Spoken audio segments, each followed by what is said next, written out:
नमस्कार दोस्तों। ये साजिश वाली सरकार है। ये कभी हिंदुओं के खिलाफ साजिश रचती है, ये कभी हिंदू धर्म के पुरोधाओं के खिलाफ साजिश रचती है, और ये कभी युवाओं के खिलाफ साजिश रचती है, और ये देश के खिलाफ भी साजिश रचती है। और यही बात खत्म नहीं होती, ये देश को बेचने की भी साजिश रचती है। तो साजिश वाली ही सरकार भाजपा आरएसएस की सरकार है। जी हां, इसीलिए राहुल गांधी इस साजिश वाली सरकार को उसकी औकात बता रहे हैं। वो बार बार इस साजिश वाली मोदी सरकार को एक्सपोज कर रहे हैं। PM compromised. जी हां, और पीएम कैसे कैसे कंप्रोमाइज्ड है और क्या क्या किया है, यह समझने वाला है। आप सोचिए, बिल गेट्स ने सार्वजनिक तौर पे स्वीकार कर लिया और माफी मांगी कि हां, मैंने रशियन लड़कियों से रिलेशंस बनाए थे। जी हां, उसने स्वीकार किया और माफी मांगी। कम से कम उसको इतनी लाज तो आई। नॉर्वे के पूर्व प्रधानमंत्री ने गिरफ्तारी भी दे दी, जेल में है, और उन्हें इतनी लाज शर्म आ रही है कि वो आत्महत्या करने की कोशिश करते हैं। ब्रिटेन के राजकुमार या कहें राजा के छोटे भाई जो ड्यूक थे, वो राजभवन से निकाल दिए जाते हैं। उनसे दूरी राजभवन बना लेता है, उनको गिरफ्तार कर लिया जाता है और न जाने क्या क्या। इसी तरीके से वह राजदूत जिससे बड़े शान के साथ मिलने की बात करते हैं हरदीप पुरी, और वो खुद गिरफ्तारी दे देता है और कहता है हां गलती हुई, इस्तीफा देता है, सब कुछ हो जाता है। दुनिया के तमाम देशों में इतनी शर्म बाकी है, लेकिन वो हिंदुस्तान जो में वो भारतीय जनता पार्टी आरएसएस जो कहते थे हम संस्कारी हैं, हम न जाने क्या क्या हैं, हम भारतीय संस्कृत, भारतीय सभ्यता और न जाने किसका गुणगान करते थे, वही इसकी हत्या करते। उनको न संस्कार है, न उनको देश से प्रेम है, और वो हर किसी का शोषण करते हैं। देश की लाखों लड़कियां गायब हो रही हैं, उस पर कोई बात नहीं होगी। लेकिन शंकराचार्य जब हिंदू धर्म के तमाम नियमों और सिद्धांतों के मुताबिक कहेंगे सरकार को चलना चाहिए, तो उनके खिलाफ झूठी एफआईआर दर्ज करा दी जाएगी, झूठे आरोप लगा दिए जाएंगे। और ये सब कौन कराता है? वो अंधासुर बाबा का जो चेला है और सरकार का चहेता है। जी हां, आशुतोष सिंह उर्फ आशुतोष पांडे उर्फ आशुतोष महाराज। अब वो पता नहीं क्या क्या है, क्योंकि उसके बाप के नाम के आगे सिंह ही लिखा है। इस तरह की जब घटनाएं होती हैं तो आपको आना चाहिए कि हुआ क्या। यूएस ट्रेड डील हुई, और उस ट्रेड डील में भारत की सब कुछ गिरवी रख दिया गया, भारत को बेच दिया। तब ध्यान भटकाने के लिए कभी ईसाई मिशनरी प्रदर्शन करते हैं तो उनको कहा जाता है कि ईसाई जब विरोध प्रदर्शन कर रहे हैं, ये तो मिशनरी है, धर्म परिवर्तन कराते हैं। इसलिए यदि मुसलमान विरोध करता है तो कहता है ये पाकिस्तानी है, ये है, ये है। इसके बाद यदि हिंदू कोई करता है तो उसे राष्ट्र विरोधी और न जाने क्या क्या बता दिया जाता है। और इसके बाद जब किसान करते हैं तो उन्हें खालिस्तानी बता दिया जाता है और कुछ। और इसी तरीके से जब छात्र करते हैं तो उन्हें अर्बन नक्सल बता दिया जाता है। राहुल गांधी को भी अर्बन नक्सल संसद के भीतर बता रहा था वही दलाल दुबे, जो सांसद है बीजेपी का, जो अडानी के पीछे पीछे घूमता है, अडानी के बूते हैं। तो अब आप समझिए, तो इस तरह से वो करके करते हैं। तो कांग्रेस के युवक, कांग्रेस के बहादुर युवाओं ने जब चौथा दिन था एआई समिट का, यानी खात्मे की तरफ था, भारत की भद्द पिट चुकी थी दुनिया में, बुरी हालत थी अव्यवस्थाओं के कारण और दूसरे कारण, और दुनिया के अखबारों में खबरें छप चुकी थी।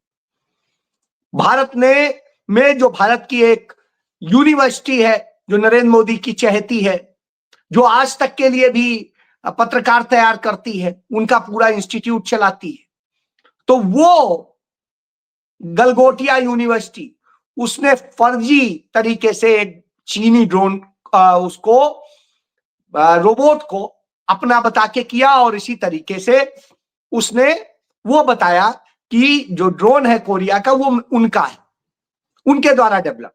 अब आप सोचिए, सब कुछ जब ये कर रहे थे पूरी दुनिया में हंसी हो गई। ये तो वैसे ही था। आप याद करिए, नरेंद्र मोदी ने अभी हाल के दिनों में क्या कहा था कि मैं जब पढ़ता था स्कूल में तो मैंने रोबोट बनाया था। अरे साहब, रोबोट का आविष्कार तक नहीं हुआ, कुछ नहीं हुआ, और इन्होंने रोबोट बना दिया। ये तो दुनिया के सबसे पहले आविष्कारी हैं, तो भैया इन्हें तो दावा करके अपना वो करना चाहिए था, पुरस्कार भी मिला था इन्हें। जब इस तरह की बताएंगे तो आप समझ लीजिए प्रधानमंत्री की क्या स्थिति है। यह हालत है हमारे देश के प्रधानमंत्री की, इस तरह से झूठ बोलता है। तो यूथ कांग्रेस के युवाओं ने, बहादुर युवाओं ने जाकर के वहां नरेंद्र मोदी की पूरी पोल खोली, और उन्होंने कुछ कहा नहीं, उनके पास कुछ था भी नहीं, इसलिए वो अपनी टी शर्ट उतार के उसी से प्रदर्शन कर रहे थे। ये कोई अर्धनग्न प्रदर्शन कोई नई चीज नहीं है, दुनिया में तो नग्न प्रदर्शन होते हैं। और यही नहीं, खुद नरेंद्र मोदी की पार्टी के तमाम लीडर्स, चाहे ओम प्रकाश धनखड़ हो जो इनके हरियाणा में कृषि मंत्री थे, उन्होंने स्वामीनाथन आयोग की बात करते हुए ऐसे ही किया था इसी तरीके से, और जब आ गई सरकार में तो स्वामीनाथन नहीं देंगे। उसके बाद में इसी तरीके से इनका जो गृह मंत्री था हरियाणा में, अनिल विज, उसने इसी तरीके से नंगे होके प्रदर्शन किया था, और वो सब नंगे होके किए। ये बच्चे तो बनियान पहने हुए थे। तो अब आप समझिए, ये युवा भी थे, युवा कांग्रेस के कार्यकर्ता थे, तो इसी तरीके से वो प्रोटेस्ट करते हैं। साहब, पुलिस उनके घरों में घुस घुस के ऐसे पकड़वाई जैसे वो कोई आतंकवादी हो, न जाने क्या क्या हो, बहरहाल पकड़ लिया। उन्होंने राष्ट्रीय अध्यक्ष को बुलाया, वो भी बड़े शान से गए, आपने उन्हें गिरफ्तार कर लिया। आपने कहा मास्टरमाइंड है, इनसे बरामदगी करनी है। क्या बरामदगी करनी है? इसके नाम पर उन लड़कों को 5 दिन की रिमांड मांगी, और जो उदय भानु चिब है उनको 4 दिन की रिमांड ली।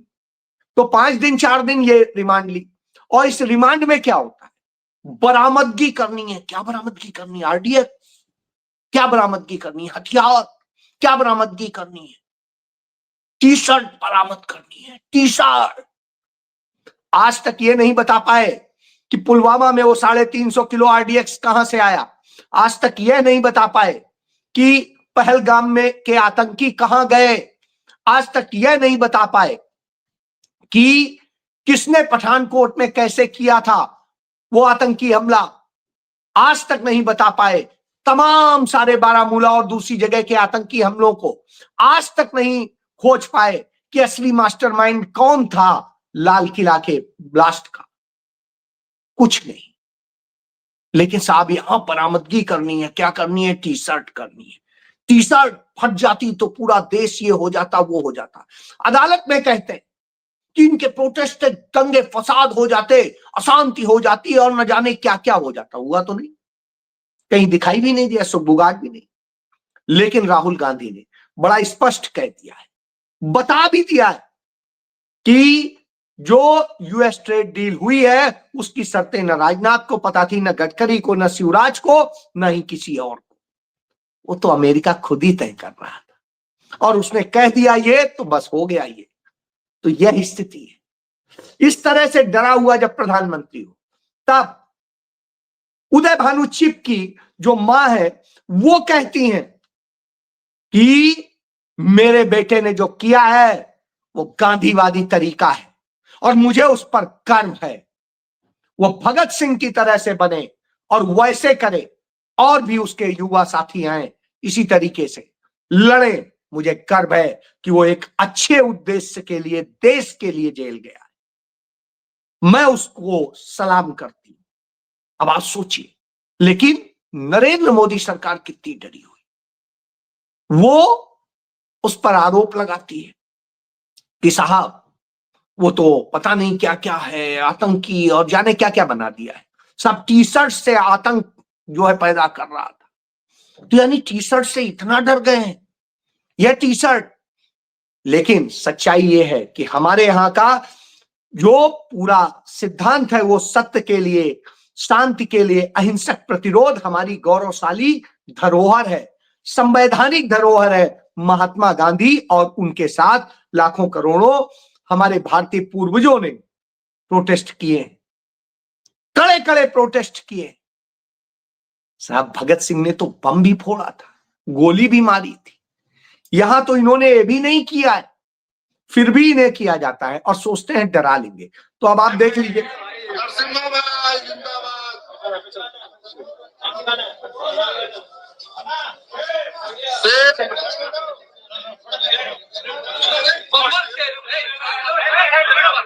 देखिए कांग्रेस के, यूथ कांग्रेस के लोगों में कितना जज्बा, उन्हें सलाम कर रहे हैं, उनके जिंदाबाद के नारे लगा रहे हैं और वो डर नहीं रहे। क्यों? क्योंकि वो गांधी के अनुयायी, वो सावरकर के नहीं है कि माफी वीर हो जाए।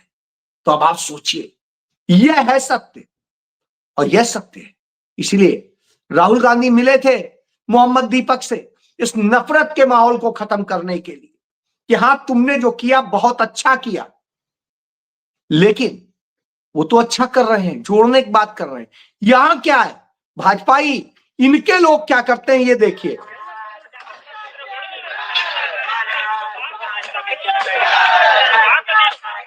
ये अजीम प्रेम जी यूनिवर्सिटी है कर्नाटक में, इंटरनेशनल फंडिंग है, इसमें इंटरनेशनल मैसेज जाता है।